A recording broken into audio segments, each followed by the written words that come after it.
हमारा टॉपिक है लेंस की क्षमता। लिख रहा हूं लेंस की क्षमता। क्या बोलेंगे इसे? Power of lens. ठीक है, पावर ऑफ लेंस ये क्या होती है भाई? तो मैं आपको वैसी नॉलेज के लिए बता भी दूं, जब आप डॉक्टर की दुकान क्लिनिक पर जाते हो अपनी आई साइट चेक कराने, तो वो आपको जो नंबर देता है वो पावर ही होती है। ठीक है, वो कहता है -2 है, -1 है, -0.5 है, ये नंबर दिया आपको। ठीक है, अभी माइनस क्यों बोल रहा हूं मैं ये भी बताऊंगा अभी। तो वो क्या होती है? क्षमता होती है, उसका आगे डी बना हुआ होता है। क्षमता का जो मात्रक है डायोप्टर है, उसे डी से लिखते हैं। ठीक है, ये होता है। तो जिस दुकानदार पर आप जाते हो, जो भी चश्मा बना रहा है, ठीक है, तो वो उसे नंबर को देख कर आपका चश्मा बना देता है। अब माइनस जो मैंने बताया है, माइनस का रीजन ये होता है हमारी तुम्हारी, ठीक है, जितनी भी आंखें वीक होती हैं आई साइड, मतलब 35-40 साल तक, तो ये माइनस में ही नंबर दिया जाता है। इसमें अफ्तल लेंस इस्तेमाल होता है। आप अगर रेगुलर किसी को भी चश्मा लगाए हुए देख रहे हो बाहर मार्केट में कहीं भी, कोई भी जा रहा है चश्मा लगाए हुए है, तो समझ लो कौन सा लेंस है? अफ्तल, कॉनकेव लेंस, कॉनकेव। और इसकी फोकस दूरी किस में होती है? माइनस में होती है। डायोप्टर क्षमता जो है वो भी माइनस में होगी। और वो जो पढ़ते टाइम आपने बुजुर्गों को देखा होगा कि कोई बुक पढ़ रहे हैं, न्यूज़पेपर पढ़ रहे हैं, ठीक है, कलाम पाक पढ़ रहे हैं या भगवत गीता पढ़ रहे हैं, और वो चश्मा लगा रहे हैं, बिना चश्मे के उन्हें नहीं दिखाई दे रहा। या सबसे अच्छी बात बता दूं ऐसी सिंपल सी, नॉर्मली मोबाइल, जो आपने बुजुर्ग को देखा होगा मोबाइल, उन पर फोन की मतलब बेल बजी, किसी का फोन आया तो वो देख रहे हैं, उन्हें दिखा नहीं, क्या करते हैं वो दूर को ऐसे करके ले जाके देखते हैं। इसका मतलब उनकी पास की निगाह कमजोर हो गई। और वो कैसे कौन होते हैं? 40-45 साल के बाद होती है पास की निगाह कमजोर। ठीक है, तो वो चश्मे किन की जरूरत पड़ती है हमें? उत्तल लेंस की। कौन सी? उत्तल। और उत्तल में होती है प्लस। अगर कोई बुजुर्ग जागा और वो कहेगा डॉक्टर से कि मुझे पास की निगाह कमजोर है, मैं कलाम पाक पढ़ता हूँ या न्यूज़पेपर पढ़ता हूँ या बुक पढ़ता हूँ, तो मैं समझ नहीं पा रही हूँ, साफ नहीं दिखाई देती वो, तो कौन सा लेंस लगागा? उत्तल। उत्तल को कौन सा कहते हैं? Convex lens. और तो उसमें प्लस का लिखा हुआ होगा, प्लस का 2.5, 2 प्लस का 1.5, ठीक है, आगे क्या बनने हो? डी। तो इसका मतलब क्या है? वो डॉक्टर देखेगा चश्मे बनाने वाला, अच्छा प्लस का है, अच्छा उत्तल लेंस लगेगा इनकी आंखों में, पास की निगाह कमजोर हो गई। प्लस का देखते ही समझ लो इतना बड़ा फर्क पड़ता है प्लस और माइनस पे। इसका मतलब ये बताना चाह रहा हूं मैं, जब हम न्यूमेरिकल करेंगे, अगर आपने धोखे से माइनस की जगह प्लस लिख दिया या ना लिखा, माइनस आना था और आपने ना लिखा, तो इसका मतलब प्लस ही तो माना जाएगा, तो पूरा का पूरा सवाल गलत हो जाएगा। क्लियर हो गई बात क्षमता की? अब इसकी डेफिनेशन सुन लो है क्या। क्षमता की कोई अलग से परिभाषा ना, बहुत सिंपल है। क्षमता को ना हम पी से लिखते हैं। किससे लिखते हैं? पी से। पी फॉर पावर, देखो पावर। और ये बराबर होती है, जो भी लेंस ले रहे हो तुम, उसकी फोकस दूरी के व्युत्क्रम के, उसकी फोकस दूरी के व्युत्क्रम के। फोकस दूरी को इससे तो लिखा था हमने स्मॉल एफ से, उसी फोकस दूरी के व्युत्क्रम को क्या कहते हैं? क्षमता कहते हैं। लेकिन ये फोकस दूरी किस में होनी चाहिए इस टाइम ये फॉर्मूला ले रहे हो तो? ये आनी चाहिए मीटर में। किस में नाप रहा हो तुम? मीटर में। लो बन गया लेंस की क्षमता का मात्रक। एफ किस में लेनी है तुम्हें? मीटर में। अगर तुम कहो सर सेंटीमीटर में दे दे वहां पेपर में, तो तुम्हें याद रखना है, या ये भी बहुत, हाँ बहुत इंपॉर्टेंट फॉर्मूला है ये वाला भी, सेंटीमीटर में बल्कि ज्यादा देने की उम्मीद रहती है, तो 100/f। लेकिन अब किस में है एफ? सेंटीमीटर में। बताओ बात समझ में आ गई है ना? अब आप कहोगे परिभाषा, तो देखो मैंने इसलिए पहले फॉर्मूला लिखा है, अब मैं इसी पे परिभाषा लिख दूंगा। क्या लिखूंगा? ये तो हमारा हेडिंग हो गया भाई। देखो लिख रहा हूं, बहुत सिंपल सी 2 लाइनों की परिभाषा है बस। किसी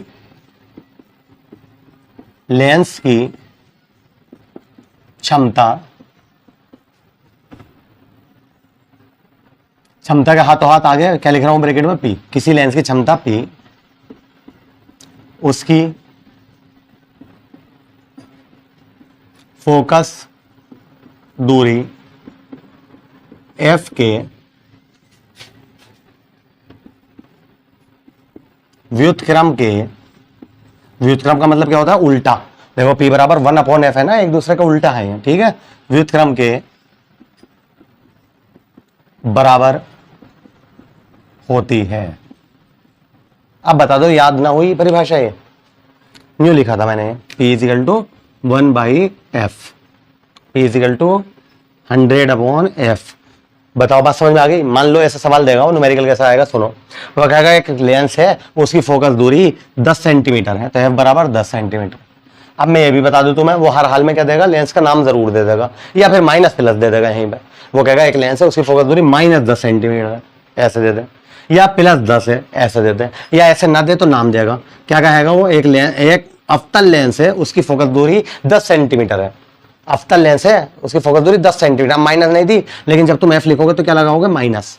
मैं कहूंगा क्यों लगाया तो तुम कहोगे सर अवतल लेंस है इसलिए माइनस ली है, तो पी बराबर एफ बराबर माइनस, वो कहेगा इसकी क्षमता बता दो, तो अब सेंटीमीटर में दी है तो आप कौन सा फॉर्मूला लगाओगे, ये वाला, तो आप कहोगे लो सर अभी बता रहे हैं 100/f, एफ की वैल्यू क्या -10, 0 से 0 कट गया, अब एक बचा नीचे, लिखो या मत लिखो एक, तो -10। इसका जो मात्रक होता है क्षमता का वो क्या होता है, डायोप्टर होता है, क्या होता है, डायोप्टर। लिख रहा हूं इसका मात्रक डायोप्टर, जिसे हम डी से लिखते हैं, ठीक है, होता है। तो अब जब ये माइनस ये आया है 10 तो ये लिख दूंगा, लो सर आंसर आ गया। एक ना एक सवाल आ जाता है इसके ऊपर क्षमता के, बता बात समझ में आ गई। वो कहेगा एक उत्तल लेंस है उसकी क्षमता 20 सेंटीमीटर है, तो जैसे ही उत्तल का नाम आया तो तुम कहोगे अच्छा ये तो समझ में आ गया आपके, प्लस का 20 होगा। मैं कहूंगा क्यों है प्लस का, तुम कहोगे सर उत्तल लेंस है, तो पी बराबर क्या होता है 100/f, एफ की वैल्यू 20, 0 से 0 कट गया, 2 पंजे 10, पी बराबर आ गया। अब एक बात और याद रखना, जब आपकी वैल्यू प्लस में आए तो यह लगाना जरूरी होता है। कुछ बच्चे सोचते हैं सर प्लस लगाओ या मत लगाओ एक ही बात है, हर हाल में लगाना जरूरी होता है, ठीक है। डॉक्टर भी हर हाल में लगाएगा, यह भी याद रखना, नहीं तो चश्मा बनाने वाला भी कंफ्यूज हो जाएगा अगर उसने प्लस ना लगाया और ये लिख दिया +5D बस दिया, तो वो ये सोचेगा यार माइनस में बनना है चश्मा या प्लस में बनना है, नहीं लिखवा के लाओ, डॉक्टर से क्या फायदा, मैं चश्मा बना दूं पता चले बेकार हो जाए, क्या पता है माइनस हो। इस वजह से तो हर हाल में प्लस या माइनस लगेगा, कभी सोचोगे प्लस तो होता ही है ना लगाओ तो, ये तो कहते हैं हम कि अगर कहीं में प्लस ना लगाया तो समझ लो प्लस तो माने जाएगा। अब समझ में आ गया सवाल कैसा आएगा, अगर उसमें मीटर में दी हो तो कोई बात ही ना है, 1/f कर देना। यहां तक बताओ क्लियर हो गई बात या नहीं, लेंस की क्षमता समझ में आ गई। किसी भी लेंस की जो क्षमता होती है, पावर होती है, वो क्या होती है, उसकी फोकस दूरी के व्युत्क्रम के बराबर होती है, तो नोट कीजिए इसे बढ़िया करके।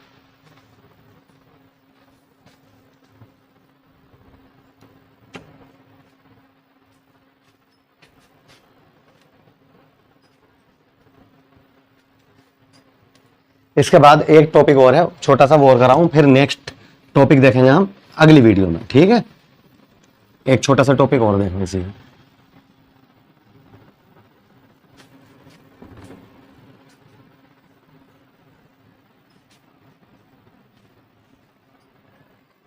वैसे याद रख लेना है वाली बात जो मैं लिख रहा हूं, लेंस की क्षमता द्रव में डुबाने पर बदल जाती है, ये बात याद रख लेना। किसी भी लेंस की क्षमता द्रव में डुबाने पर बदल जाती है, बदल मतलब बढ़ भी सकती है और कम भी हो सकती है। देखो मैं एक एग्जांपल दूं, ये तो हमें पता चल गया पी जो है वो किस पे डिपेंड कर रही है, पी 1/f पर। इसका मतलब क्या होता है, इसका मतलब क्या होता है, किसका मतलब ये होता है एक दूसरे के उल्टे हैं, अगर एफ बढ़ेगा तो पी कम होगा, ये तो मतलब होता है, और एफ कम होगा तो पी बढ़ेगा। क्लियर है। अब बात आती है एफ बढ़ेगा घटेगा कैसे, कैसे पता चलेगा, तो मैं आपको ये बताऊं, हमने ये फॉर्मूला पढ़ाया था मेकर, लेंस मेकर सूत्र, ठीक है, लेंस का अपवर्तन का सूत्र, F 1/f is equal to n - 1 1/r1 - 1/r2। बताओ ये प्रूफ करा था या नहीं हमने, बहुत इंपॉर्टेंट फॉर्मूला है, 5 नंबर में आ जाता है ये भी, ठीक है, ये सब करा चुका हूं मैं इसी चैप्टर में। क्लियर है। तो इसका मतलब इन्हें तो भूल जाओ, चलो रेडियस को तरफ जाओगे। ये बताओ इसमें और अपवर्तनांक में क्या संबंध है, तो आप कहोगे बिल्कुल इज्जत सही है, उल्टा है एक दूसरे का, देखो 1/f है और यहाँ पे n है, ये बताओ है या ना एक दूसरे को उल्टा, तो इसका मतलब, और n क्या चीज होती है, अपवर्तनांक। यदि हम कोई लेंस किसी ऐसे द्रव में डुबो रहे हैं जिसका अपवर्तनांक क्या है, कम है, जिसका अपवर्तनांक कम है, तो उसकी फोकस दूरी क्या होगी, आप कहोगे बढ़ेगी। समझ में आई बात, एक दूसरे को उल्टा है 1/f है भाई, अगर यहां यह f होता ऐसे करके होता, समझ रहे हो। अब मैं कह रहा हूं अपवर्तनांक कम है तो तुम कहोगे सर फोकस दूरी भी कम होगी, देखो डायरेक्टली प्रोपोर्शनल है, लेकिन यहाँ पे क्या हुआ 1/, है उल्टा है, तो उल्टे में ये तो कहोगे, मैं कहूँ अपवर्तनांक कम है तो तुम कहोगे फोकस दूरी बढ़ेगी, और जब फोकस दूरी बढ़ेगी, देखो ध्यान से सुनना, इससे उल्टा हिसाब लगा लेना, बच्चे गलती कर बैठते हैं, जब अपवर्तनांक कम है तो फोकस दूरी बढ़ी। अब मैं बोला जब फोकस दूरी बढ़ी तो पी क्या होगा, तो क्या होगा सर पी कम हो जाएगा। मैं बोलूँ क्यों, तुम कहो सर जब फोकस दूरी बढ़ रही है तो पी कम ना होगा। बात समझ में आ गई या नहीं, तो ये लाइन में यहाँ पे और लिख रहा हूँ और समझ में आ जाएगी बढ़िया करके। तो ये आपको पता होना चाहिए, कुछ भी पूछ लेता है घुमा फिरा के सवाल, ठीक है। यहाँ लिख रहा हूं मैं, ये हेडिंग हो गया हमारा, यदि हम किसी लेंस को कम अपवर्तनांक वाले द्रव में, और द्रव भी कैसा होना चाहिए, पारदर्शी, ठीक है, ये भी लिख दूं, पारदर्शी द्रव में डुबा देते हैं तो उसकी फोकस दूरी बढ़ जाती है, जिससे कि उसकी क्षमता क्या हो जाएगी, कम हो जाती है। क्यों हो जाती है, चूंकि P बराबर क्या पढ़ के आए हैं अभी हम, 1/f, ठीक है। जब फोकस दूरी बढ़ेगी तो क्षमता क्या होगी, कम हो जाएगी। तो अर्थात लेंस की क्षमता द्रव में डुबोने पर क्या होती है, बदल जाती है। इसी का उल्टा कह दो, इसी का उल्टा कह दो, किसी ऐसे द्रव में डुबो जिसका अपवर्तनांक ज्यादा हो लेंस से, तो जब उससे ज्यादा होगा तो अपवर्तनांक ज्यादा होगा तो फोकस दूरी कम हो जाएगी, अपवर्तनांक ज्यादा होगा फोकस दूरी कम हो जाएगी, और जब फोकस दूरी कम होगी तो क्षमता बढ़ जाएगी, ठीक है। तो यही तो मतलब हुआ। तो अब तो बस अर्थात करके लिख दो, अर्थात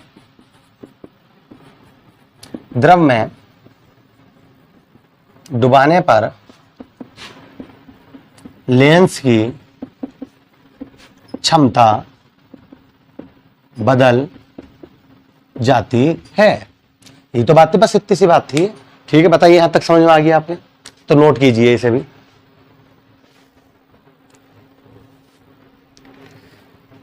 तो नेक्स्ट वीडियो की ओर चलते हैं, उसमें पढ़ेंगे हम संपर्क में रखे दो पतले लेंसों की संयुक्त फोकस दूरी। बहुत बहुत ज्यादा इंपॉर्टेंट है, कई बार आ चुका है पेपर में, ठीक है। तो चलते हैं फिर नेक्स्ट वीडियो की ओर।